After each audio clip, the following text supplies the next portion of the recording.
Now, if you recall, we talked about the Superheterodyne receiver for the AM broadcast. Now, if you look at this circuit, as we have discussed before, this is a receiver for a typical AM broadcast range from 550 to 1700 kilohertz.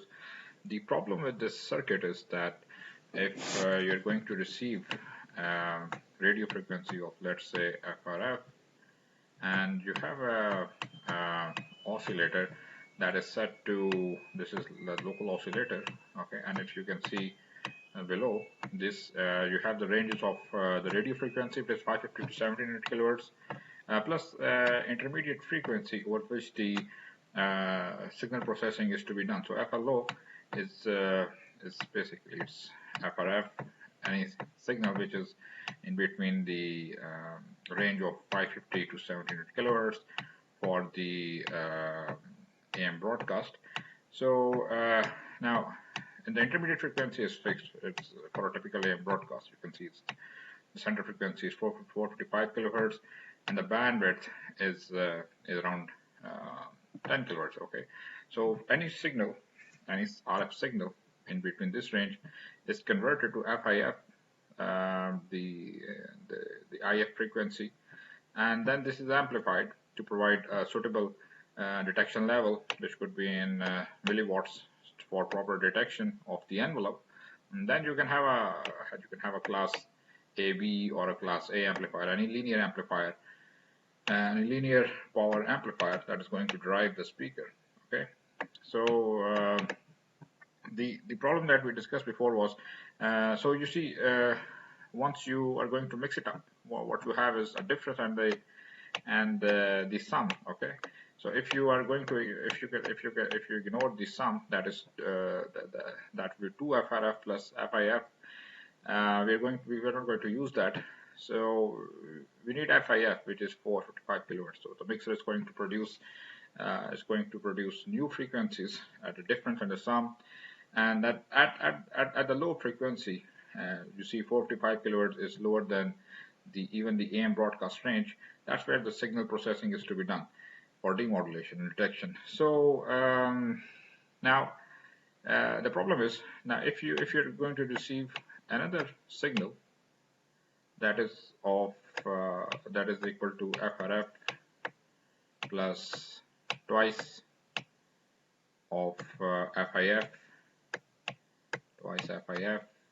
then for the given local oscillator frequency, which is equal to FRF FIF, you're going to produce the same signal. Okay, the difference is still the same. So the difference is FIF, and this frequency, which is called the, let's call this, we said that this is the image frequency. Okay, so let's call this FI. So FI and the original FRF, they appear to be the same, and they are passed through, they are fed through the IF amplification stage, okay, because they're both translated down to 455 kilohertz, and then the detector is going to feed this through the speaker. So what you're going to listen is an image of the actual FRF. Okay, so simultaneously you're going to listen to both of these signals, unless you imply a band pass filter. Okay, so you need a band pass filter with a very high selectivity, okay, such that the center frequency of the band pass filter tracks the lower part of the RF frequency. The lower means lower than the local oscillator frequency. Okay, so you don't need to go for the higher frequency, but less than the local oscillator frequency. So if FC can track the lower frequency FRF, not the higher frequency, 2 FRF plus FIF, so that the images can be eliminated. Okay, so the images can be eliminated. They can be made irrelevant to this receiver. Then you can solve the problem of the imaging frequency, the image frequency. So, for example, an alternate that is discussed here is that if you are going to use a much higher IF frequency than a typical 455 kilohertz center frequency, okay, that may solve the image problem as well. So what it means is that instead of using 455 kilohertz, okay, if you employ a 10 megahertz IF bandpass filter, the center frequency is high, then if you're going to detect a station of 560 kilohertz, then the local oscillator could be tuned to 10.56. Okay, so you see 10.56 and 560 difference is again 10 megahertz. So if this IF band pass filter is not 455, okay, this is instead the center frequency is 10 megahertz. It's 10 megahertz. And once again, you see this. If this is your IF, then FIF plus FRF. If FRF is 560 kilohertz, then you can tune this local oscillator to 10.56 megahertz to detect 560 kilohertz. Okay. And if you can work out the image frequency, you see this is again equal to, for the new local oscillator frequency, for the new local oscillator and as well as the IF frequency, this is again 2 FIF, and this intermediate frequency is now 10 megahertz and plus RF. So this is your image, right?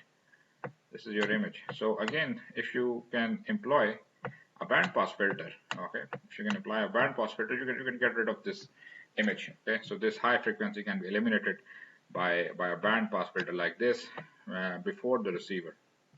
So over here you see, for example, if you have a 10 megahertz center frequency, the same 10 kilohertz bandwidth, okay. So at high frequency you are having a very small bandwidth that implies a high Q, very high Q of a IF band pass filter. So this might require more cost as compared to the standard superheterodyne receiver. You might want to use crystal quartz crystal resonators instead of LC elements over here, because the fractional bandwidth is small. So it might increase the cost. At the expense of cost, you can get rid of the image frequency. So what happened over here is, you see, as the radio is tuned up to the end of the AM broadcast, which is 1700 kilohertz, the image frequency is 21.7. Okay, so that's twice the intermediate frequency, that is 20, plus the RF, that is 1700 kilohertz, so 21.7. So in this case, a fixed tune band pass filter, which is wide enough to cover the entire broadcast band, can be placed ahead of the receiver to render the receiver insensitive to the images.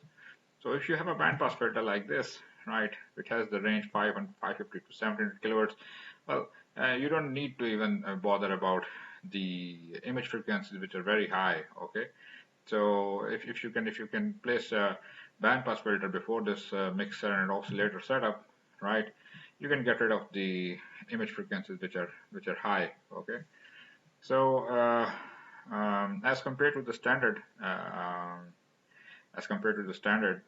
superheterodyne receiver, this is an image-free broadcast that is using a high intermediate frequency of 10 megahertz. So the difference is that only the local oscillator needs to be changed, because over here you see the local oscillator is again, it's using 10,000 kilohertz or 10 megahertz.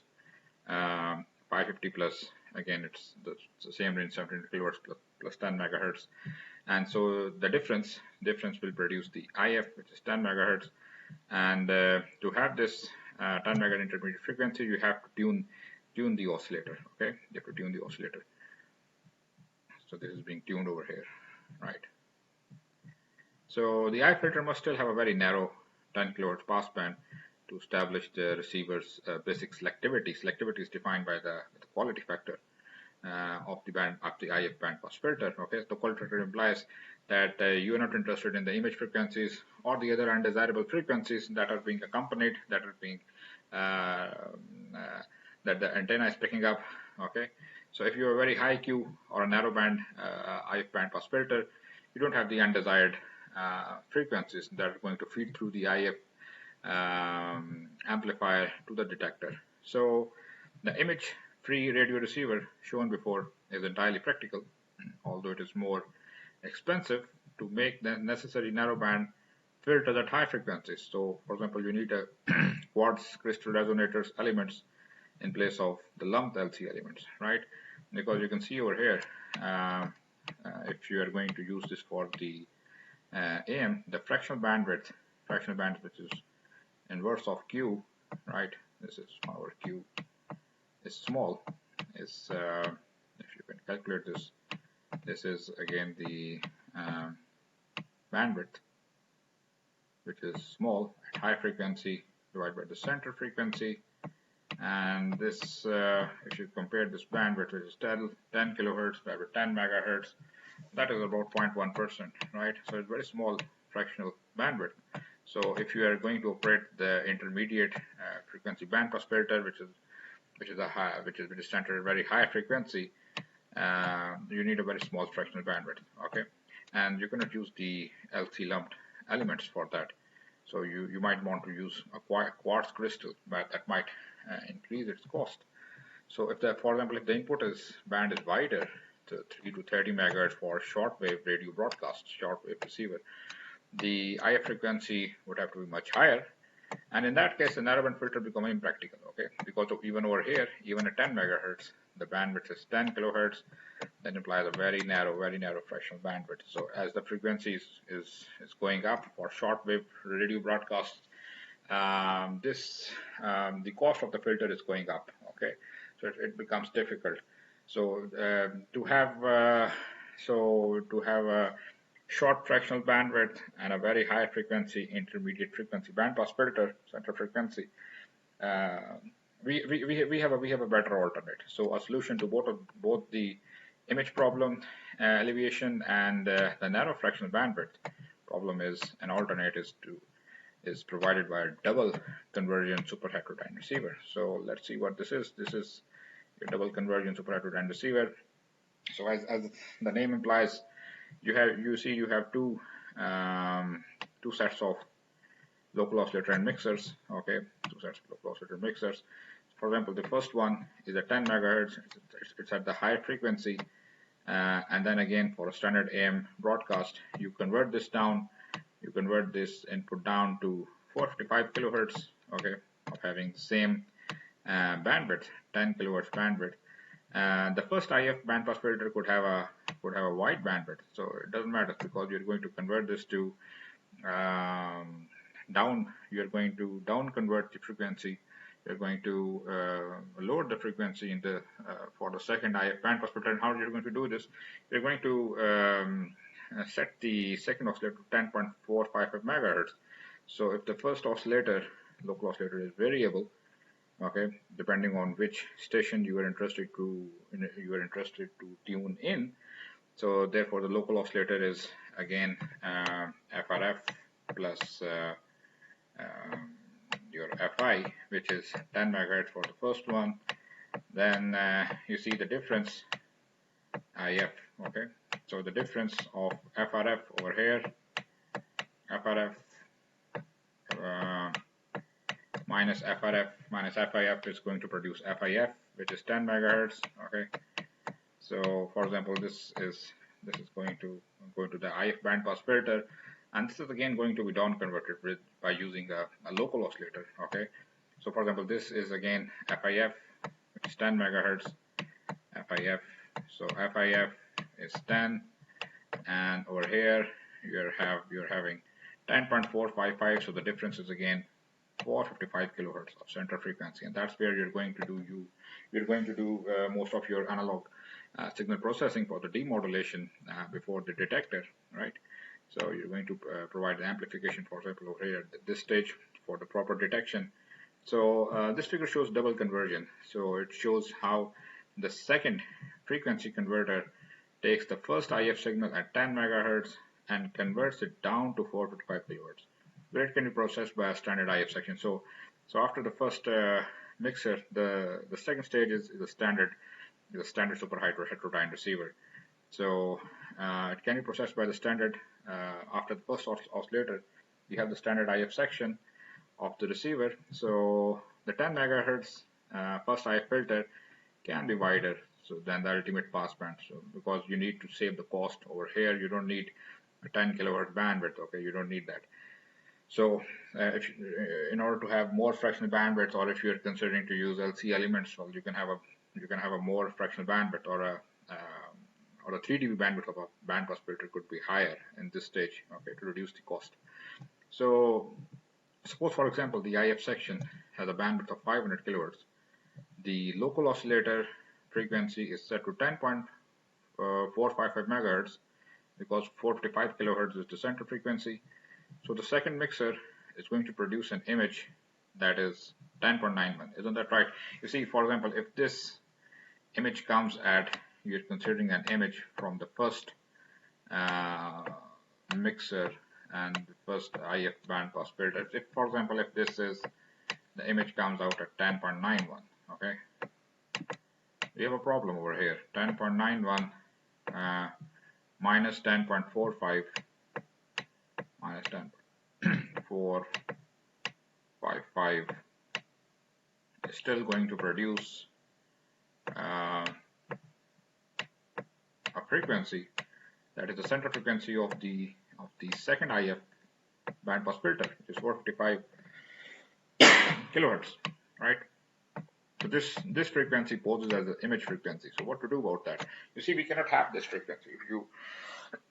If you look more closely into this the bandwidth which we have, which actually we loosened it up for to save the price of the IF bandpass filter. The thing is, the spectrum of this IF bandpass filter is something like this. See, frequency spectrum looks like this. If this FC is at 10 megahertz, then the 3 dB frequency is at 500 kilohertz. So down 3 dB, if this is 0 dB level, okay, this over here, 2 points which are 3 dB down from 0 dB, 3 dB down, 3 dB down.